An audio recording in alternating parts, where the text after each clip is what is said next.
Présent dans ce lieu, vous qui nous regardez sur YouTube, la parole de Dieu, elle est diffusée partout de différentes manières. Et ce qui est important, c'est que lorsque on reçoit, comme l'a dit notre frère, la parole de Dieu et qu'on la met en pratique, alors il se passe des miracles. Alléluia. Et le Seigneur veut faire encore cet après-midi des miracles. Au fur et à mesure des chants que Sauveur prenait, il citait des choses qui sont dans le sujet de ma méditation cet après-midi, comme quoi le Saint-Esprit est le même et il nous guide les uns et les autres de la bonne manière. Alléluia. Alors j'aimerais voir avec vous une femme qui est un jour venue voir un homme qui s'appelait Salomon. Elle est venue de très loin. Et on va lire ce récit dans le deuxième livre des Chroniques, au chapitre 9 et au verset 1er. Il y avait une parole qui revenait sans cesse dans mon cœur avant de préparer ce message. Et cette parole, c'était « Et si c'était vrai ?» Et si c'était vrai? Alors nous savons que c'est vrai. Mais il y a tant de personnes dans ce monde qui se disent « Et si c'était vrai ?» Je crois qu'il faut se poser des bonnes questions et se dire « Mais et si c'était vrai ?»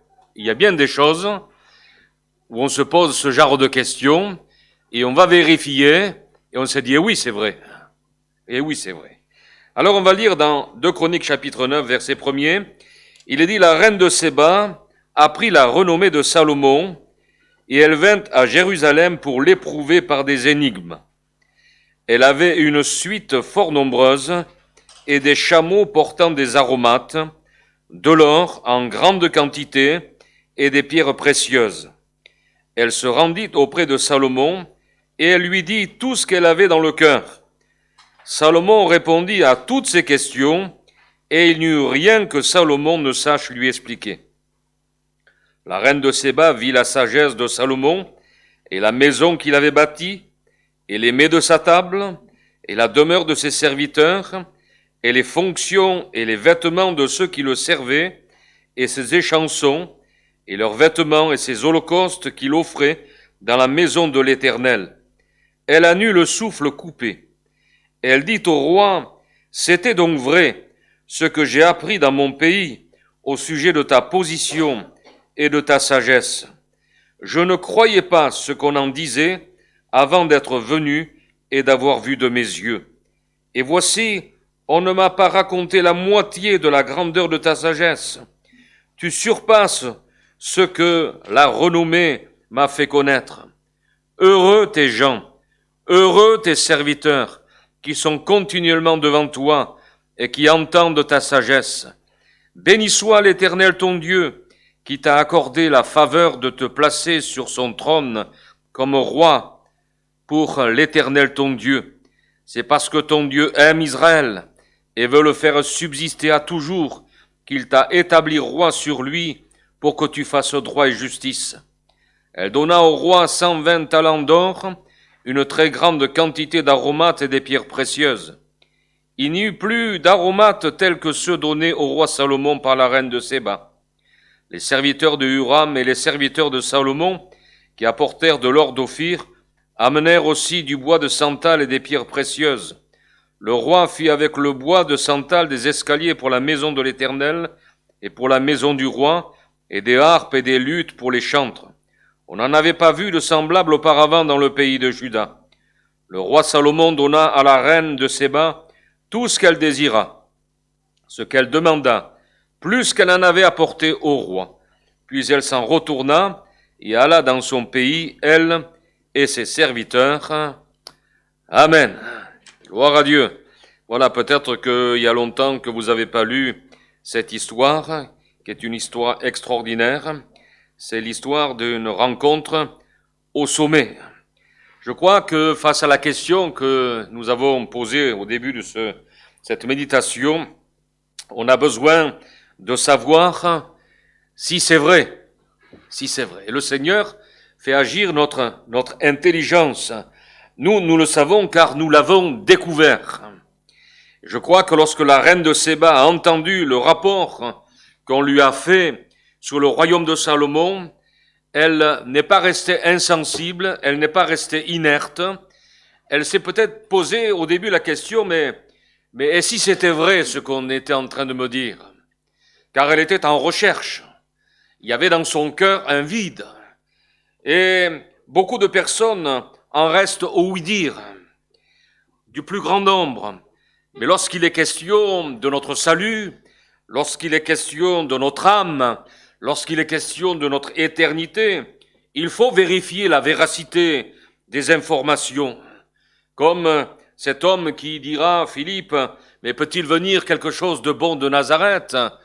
Et André lui dira, mais viens et vois, fais-toi toi-même une opinion. On regarde dans le Nouveau Testament un homme, un collecteur d'impôts, qui s'appelait Zachée. Zachée, il voulait voir qui était Jésus. On lui avait parlé de Jésus. Et il se demandait lui aussi si c'était vrai. Et il a cherché à savoir qui était Jésus. Et vous savez qu'il est monté sur ce sycomore. Et là, il a fait une rencontre avec Jésus. Jésus qui s'est arrêté sous cet arbre et qui lui a dit, Zachée, hâte-toi de descendre, car il faut que je demeure aujourd'hui dans ta maison. Il a plus fait que savoir.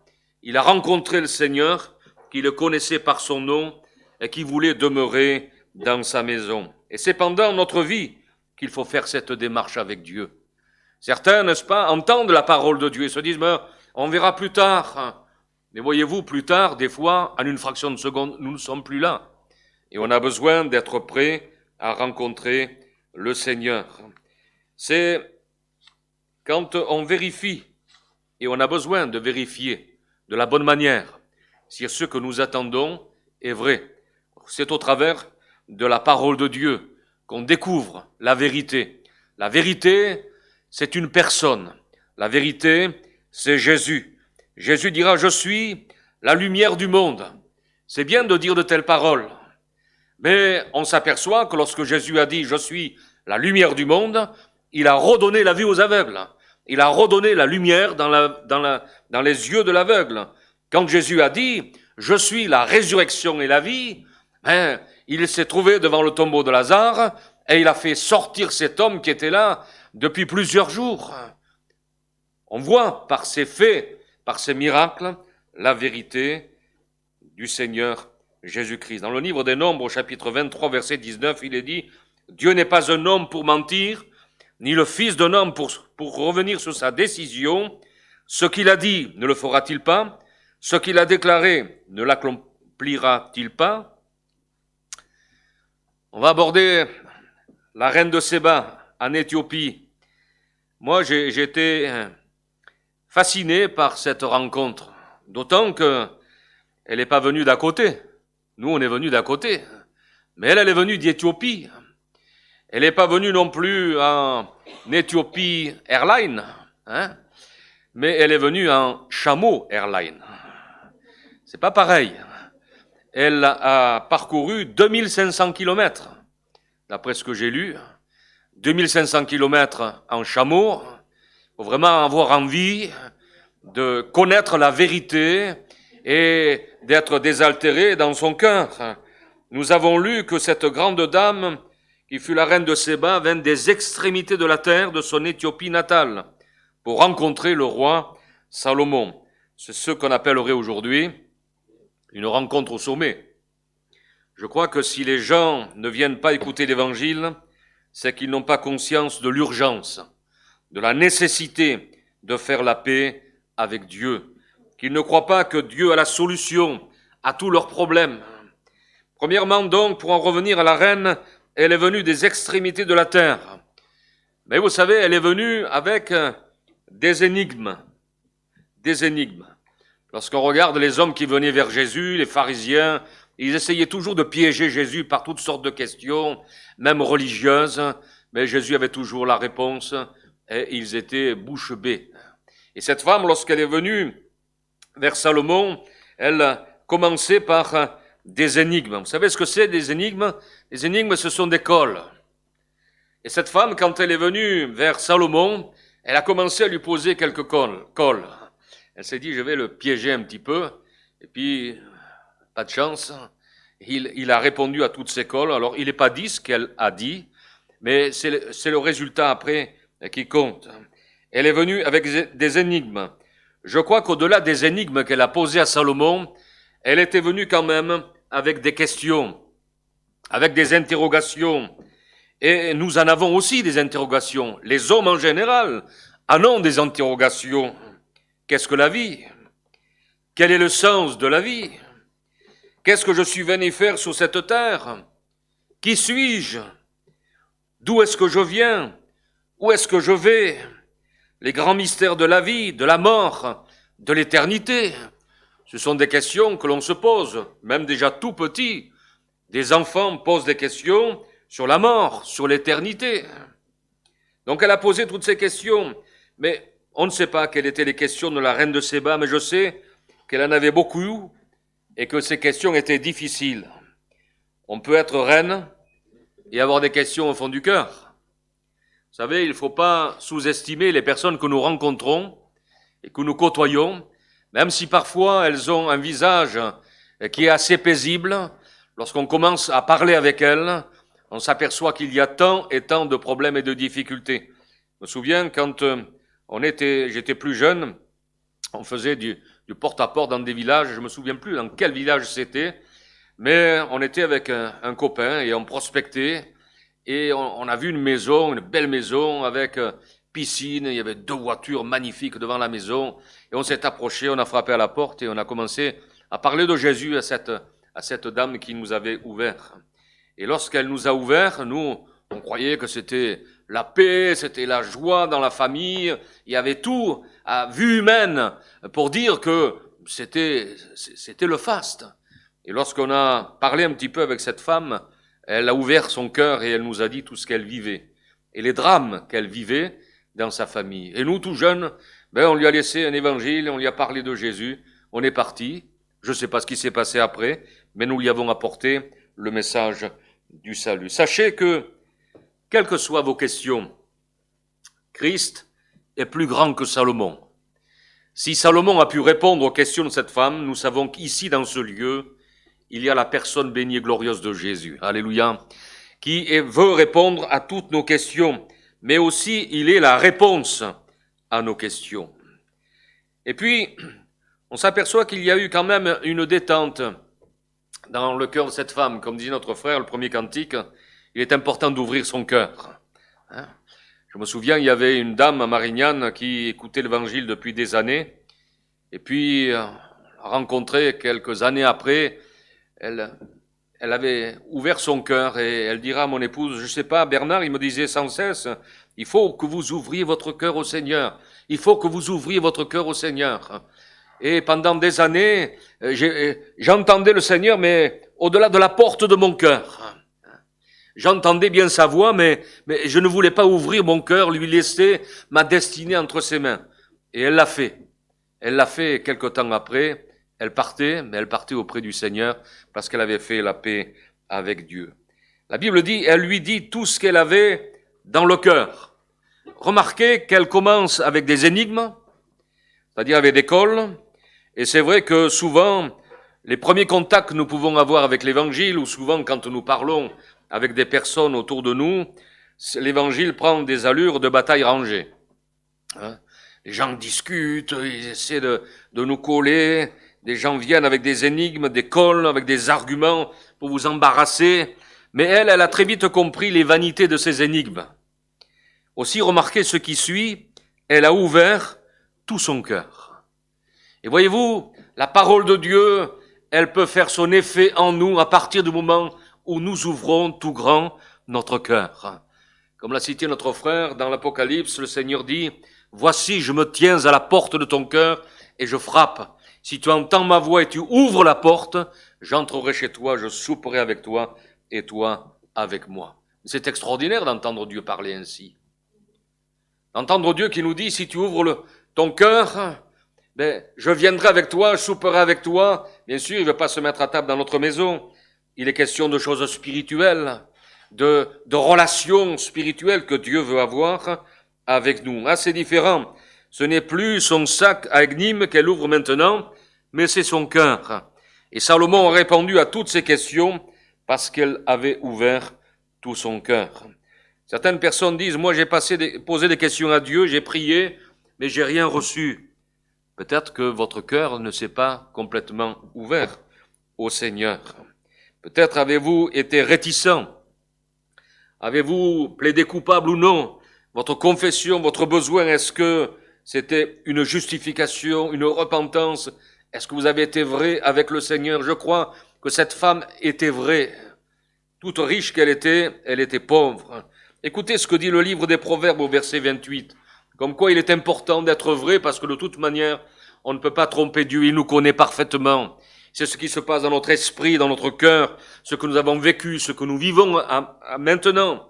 Il dit, dans Proverbe 23, celui qui cache ses transgressions ne prospérera pas, mais celui qui les avoue et qui les délaisse, il obtiendra miséricorde. Alléluia. Il faut être vrai comme cet enfant prodigue dont Jésus parle l'histoire dans les évangiles. Il dira, alors qu'il a quitté la maison de son père, qu'il a vécu avec des prostituées, qu'il a dilapé tous ses biens, il revient en lui-même face à son désarroi, il dit, mais chez mon père, il y a du pain en abondance, et moi je suis en train de mourir de faim. Il dira, dans son cœur, il dit, je me lèverai, j'irai vers mon père, et je lui dirai, mon père, j'ai péché contre le ciel et contre toi, je suis plus digne d'être appelé ton fils, traite-moi comme l'un de tes mercenaires. Mais cet homme a dit tout cela en lui. Il y a beaucoup de choses parfois qui se passent en nous, je ferai, je lui dirai, je verrai. Mais cet homme, il s'est levé, et il est retourné vers son père. Et il n'a pas dit, oui, tu sais, j'ai été influencé par les copains. Non, non. Il dira, j'ai péché. C'est moi qui ai péché. C'est moi qui t'ai abandonné. C'est moi qui ai fait toutes ces choses. Et la Bible a raison lorsqu'il dira, celui qui cache ses transgressions ne prospérera pas, mais celui qui les avoue et qui les délaisse, il obtiendra miséricorde. Et cet homme a obtenu miséricorde. Et il a été restauré et rétabli par le Seigneur. Lorsqu'elle regarde autour d'elle, cette femme, au fur et à mesure qu'elle avançait, qu'elle parlait avec Salomon, elle a vu la maison du roi et de ses serviteurs. Voyez-vous, cette rencontre, c'est la rencontre que tout chrétien a eue, tout homme, toute femme, qui a découvert l'amour de Dieu, qui a découvert le salut en Jésus-Christ. Et j'avais l'impression, lorsque je lisais, je revoyais mon expérience avec le Seigneur. Elle voit des choses qui vont la faire sortir d'elle-même. Elle voit la maison du roi et celle de ses serviteurs. N'oublions pas, elle était reine d'Éthiopie, donc ça ne devait pas être misérable chez elle. Son palais n'était pas non plus misérable.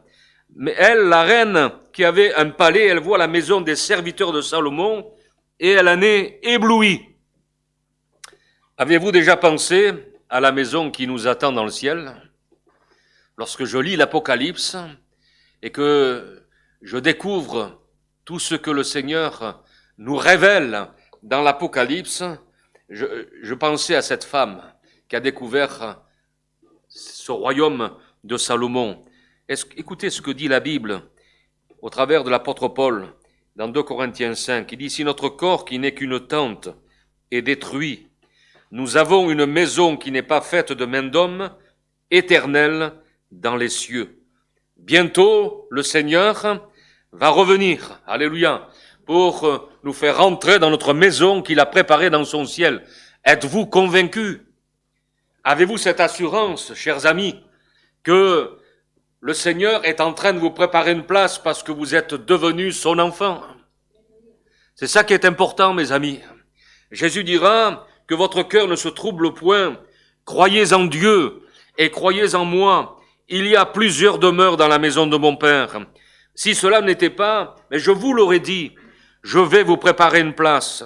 Et lorsque je m'en serai allé et que je vous aurai préparé une place, je reviendrai et je vous prendrai avec moi afin que là où je suis, vous y soyez aussi. Alléluia. Ça, c'est l'espérance de tous ceux qui ont fait la paix avec Dieu, qui ont été réconciliés avec Dieu, qui ont été pardonnés par le Seigneur. Ils ont cette assurance que la mort n'est pas une finalité, mais que la mort nous introduit dans la présence du Seigneur. Et puis, lorsqu'elle va plus loin, Elle voit les mets de la table. Elle voit ce qu'il mange. Ben elle aussi, ce ne devait pas être mauvais ce qu'elle mangeait. Elle vit les mets de sa table et ses échansons, c'est-à-dire ceux qui servaient à boire. Je ne sais pas comment les échansons de Salomon servaient à boire, s'il servait la moitié d'une coupe, s'il les remplissait aux 3/4, mais je sais comment le Seigneur, lui, nous sert, nous donne.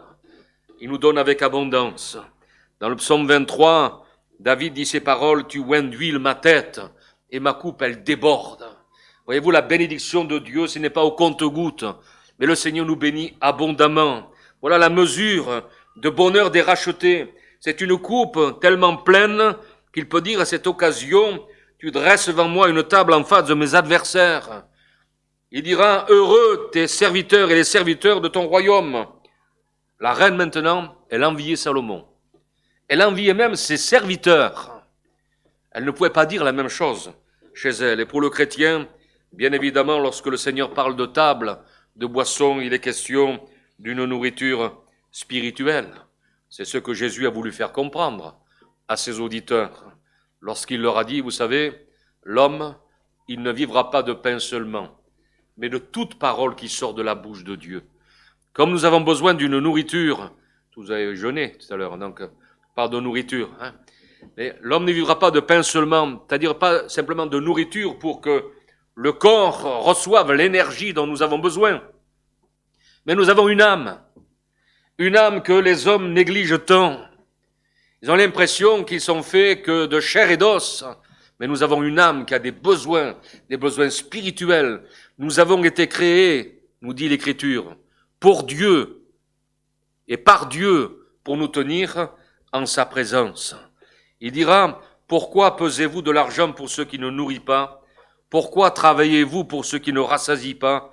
Écoutez-moi donc, et vous mangerez ce qui est bon, et votre âme, il est question de notre âme, et votre âme, pas votre corps, et votre âme se délectera de mes succulents. Ces mets succulents, quels sont-ils?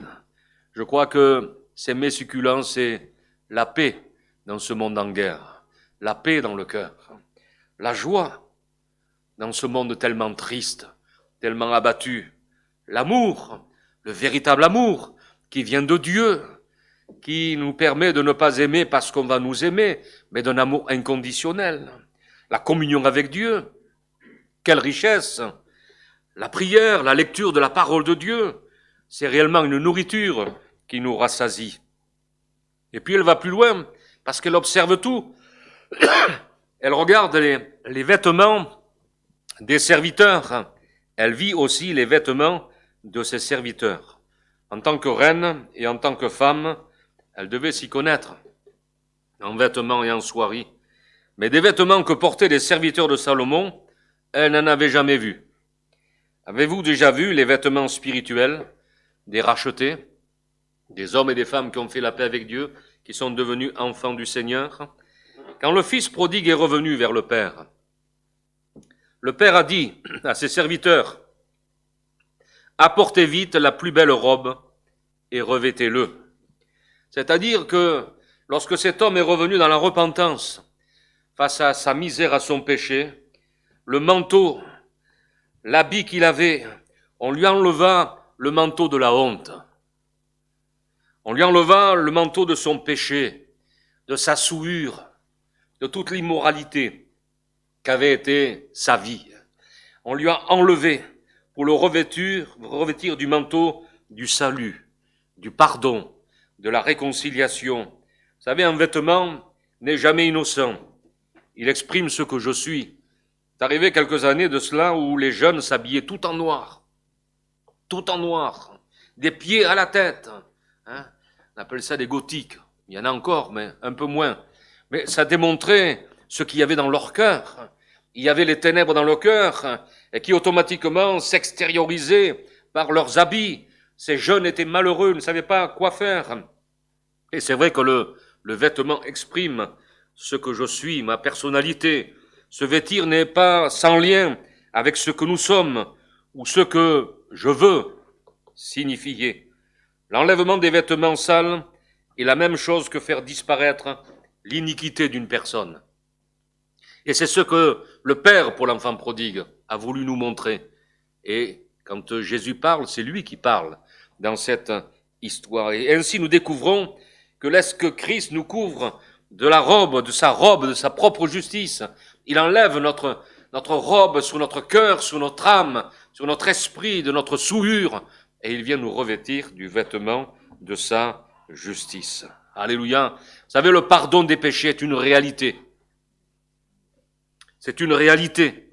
C'est quelque chose de tangible, quelque chose qui affecte notre âme d'une manière vitale. Nous sommes, quand nous venons à Jésus, réellement délivrés de la culpabilité, de toute accusation. Et nous sommes justifiés et rendus justes, et a certainement subi un jugement radical. Nous devenons une autre personne. Alléluia, c'est une expérience que nous vous invitons à faire. L'apôtre Paul parlera dans 2 Corinthiens chapitre 5 verset 17, si quelqu'un est en Christ, si quelqu'un a accepté Jésus-Christ, il est une nouvelle création, il est une nouvelle créature. Les choses anciennes sont passées, voici toutes choses sont devenues nouvelles. Alléluia, c'est le vêtement de la justice dont le Seigneur revêt tous ceux qui viennent à lui pour être sauvés et qui sont pardonnés, que son nom soit glorifié. Dans Isaïe 61, verset 10, le psalmiste dira « Je me réjouirai en l'Éternel. Mon âme sera ravie d'allégresse en mon Dieu, car il m'a revêtu des vêtements du salut, il m'a couvert du manteau de la délivrance, comme le fiancé s'orne d'un diadème, comme la fiancée se pare de ses joyaux. » Son âme vivait. Elle était morte. Nous étions morts dans nos péchés, nous dit l'Écriture. Mais le Seigneur nous a ressuscités, nous a rendus à la vie. Alléluia.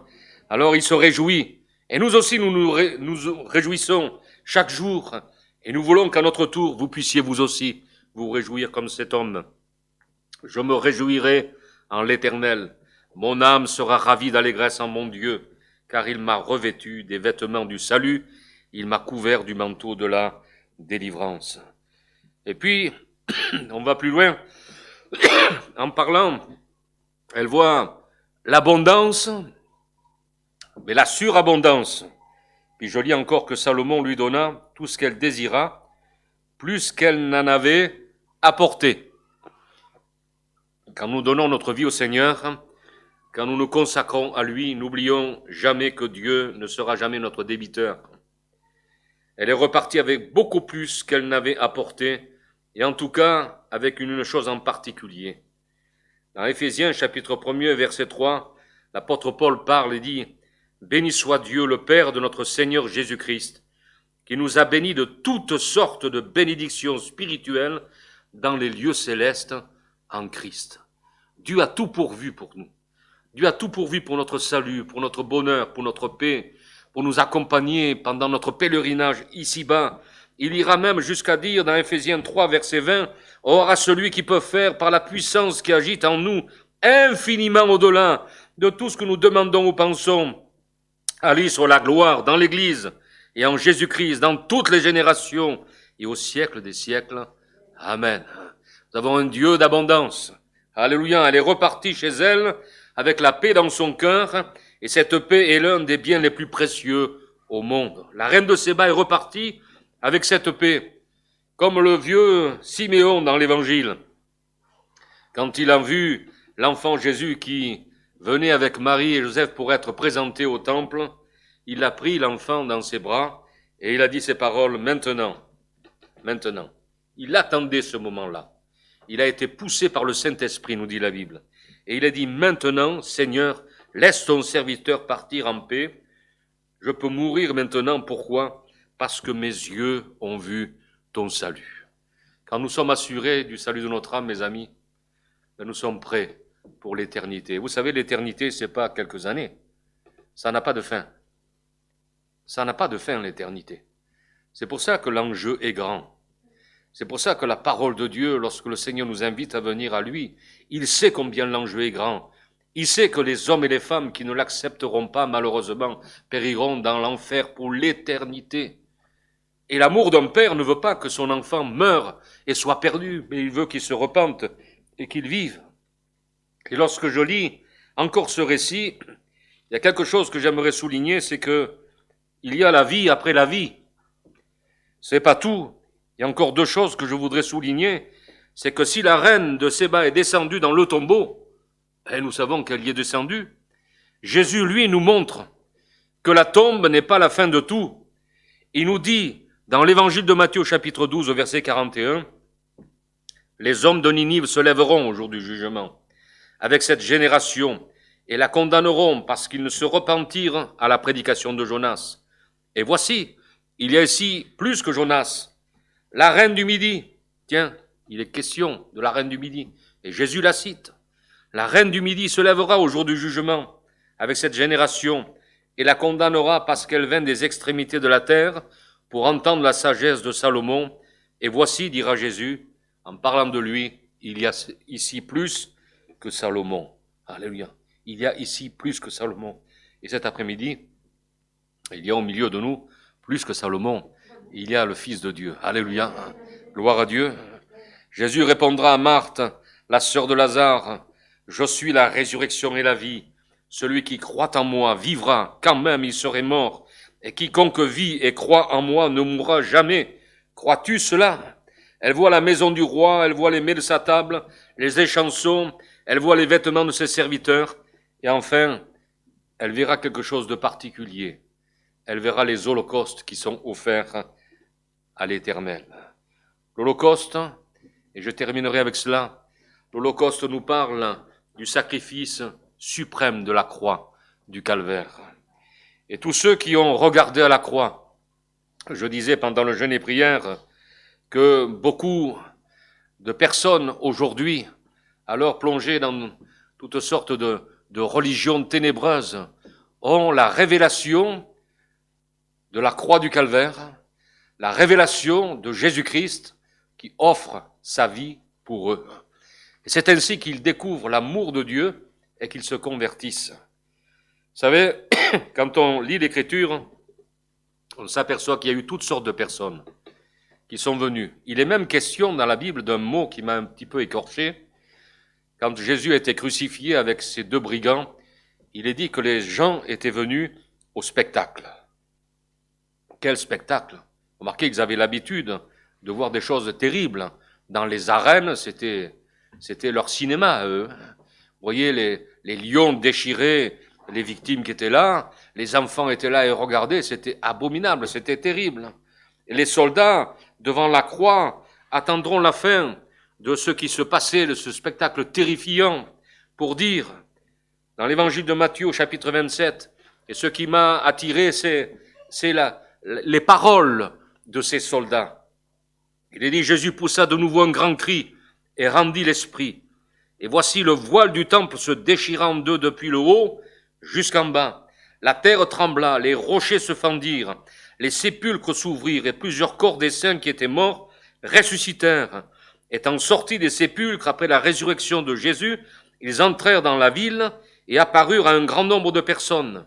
Et il est dit ceci, le centenier et ceux qui étaient avec lui pour garder Jésus, ayant vu le tremblement de terre et ce qui venait d'arriver, furent saisis d'une grande frayeur et dirent, assurément, cet homme était fils de Dieu. Assurément, cet homme était fils de Dieu. Mais je me suis dit en lisant ce texte, c'était trop tard. Ils n'ont pas pris le temps d'écouter ce que le Seigneur Jésus, la croix nous parle d'amour, la croix nous parle certes de condamnation, non pas parce que Jésus avait commis des choses abominables, mais il a été condamné pour nous. Il a été condamné à notre place et il a pris sur lui nos fautes. La croix nous parle de pardon, la croix nous parle de réconciliation. Alléluia. Et puis cette femme, elle a apporté des aromates et je comprends pourquoi. Elle a apporté des aromates. Parce que les aromates composaient toute l'huile qui était là odoriférante et qui était là comme la louange, l'adoration qui montait vers Dieu. L'adoration sort du cœur des hommes et des femmes qui ont été rachetés de leur vaine manière de vivre.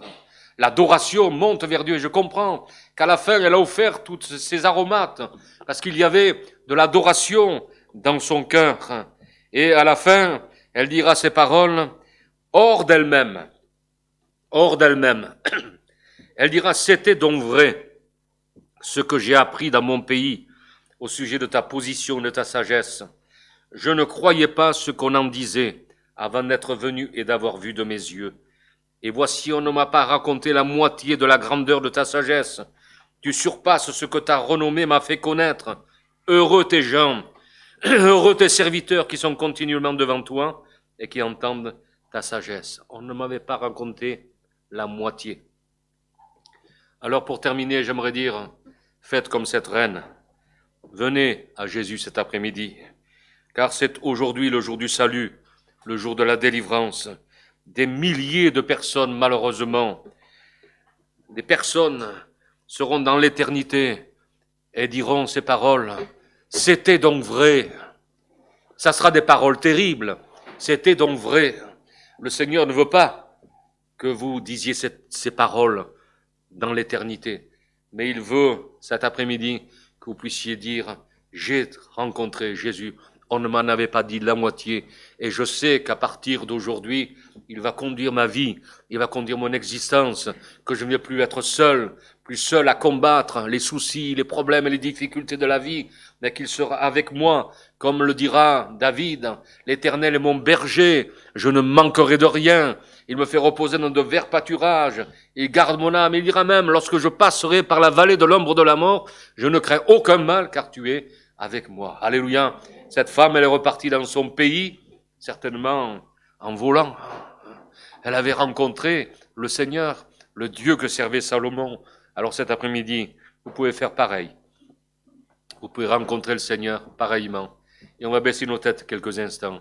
Et on va prier le Seigneur. Alléluia. Gloire à toi, Seigneur Jésus. Merci pour ta parole. Merci pour ces enseignements. Merci parce que ta parole, elle est lumière. Ta parole est vérité. Ta parole est une puissance de vie, Seigneur. Tu as envoyé ta parole et tu les guéris. Et cet après-midi encore, tu veux guérir. Tu veux guérir des cœurs. Tu veux guérir des âmes.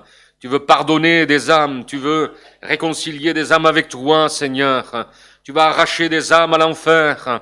Et je te prie, Seigneur, que des amis puissent te rencontrer en cet après-midi et puissent dire, cet après-midi, j'ai rencontré Jésus-Christ, le sauveur de mon âme. Seigneur, merci pour ce que tu fais en ce lieu. Merci pour ce que tu fais dans la vie de tous ceux qui entendent ce message, Seigneur, derrière leur écran. Tu es celui qui répond à leurs prières. Tu es celui qui répond, Seigneur, à leur désarroi, à leurs inquiétudes, Seigneur. Tu fais toutes choses nouvelles et nous te bénissons parce que tu es le vivant et le véritable. Et tu fais encore aujourd'hui des miracles dans la vie de tous ceux qui se confient en toi, qu'à ton nom revienne toute la gloire dans le beau nom de Jésus. Amen, Seigneur. Amen, Jésus.